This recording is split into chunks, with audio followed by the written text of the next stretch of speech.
Hello everyone, my name is Anurag and you're watching Asymmetric Bets. Asymmetric Bets is an educational channel where we apply ACT framework to different companies and stocks. And ACT is a framework that I developed after years of reading and following value investors such as Ben Graham, Warren Buffett, Charlie Munger, etc. Today we are going to do something different. We are going to learn an important concept that Warren Buffett taught us using his 1991 annual letter to shareholders. Before we do that, a quick disclaimer. This is not financial advice. This is only for educational purposes. Please consult your financial advisor before making any investment decisions. In 1991, Warren Buffett had three media investments. He owned Buffalo News, which was a local monopoly, and he owned it 100%. And in addition to that, he owned Washington Post and Capital Cities ABC. What he noticed was that the competitive landscape of the media industry was changing.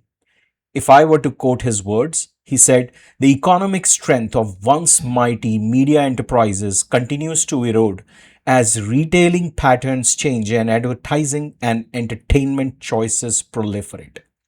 What Buffett was noticing was that there was a limited demand for media choices. After all, there are limited number of people and limited time in the day. As a result of these proliferation of entertainment and information choices for the consumer, there was reduced pricing power and consumers as well as advertisers had alternatives.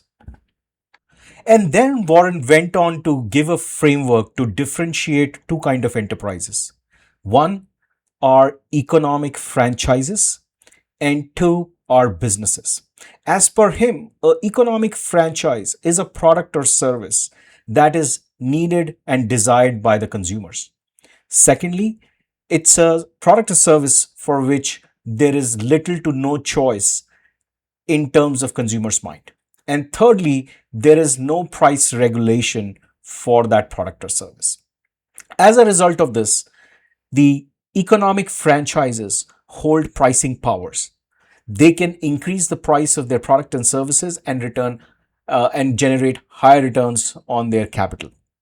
He also noted that these franchises they can be mismanaged. An inept and incompetent management, while it can reduce the profitability of franchises, it cannot destroy them. Therefore, these economic franchises are what he defined as a perpetual annuity model, where the earnings sustain and not just sustain, in fact, they can grow with pricing power over time. On the other hand, he defined a business as something that can generate exceptional profits if it is a low cost operator or if there is tight demand and supply mismatch for the product and services that it offers. He also noted that for a business to generate exceptional profits, the management has to be superior to maintain that low cost advantage over a period of time. Even then, the competitive pressures will actually be faced by the business sooner or later. Therefore, for a business, the earnings usually are cyclical and they bob around a certain earning power based on the invested capital in the business. Finally, Warren gave us an idea of the valuation impact of an economic franchise versus a business. He gave an example of a business or a franchise earning $1 million. In case of a franchise, he assumed a 6% annual increase in earnings and a 10% discount rate. And he arrived at a valuation of $25 million. On the other hand, for a business that earns equal amount of money but experiences cyclicality in those earnings will be valued at $10 million. Buffett did not really explain how he arrived at that number, but the core point is that for the same earnings, an economic franchise will demand a higher valuation, as much as 2.5 times more than a business earning the same amount of earnings over a period of time. So friends, that's what we learned from 1991 letter by Warren Buffett.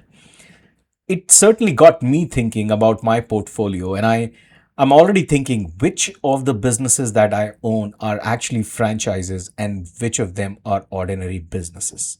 I finally understand what he meant by franchises.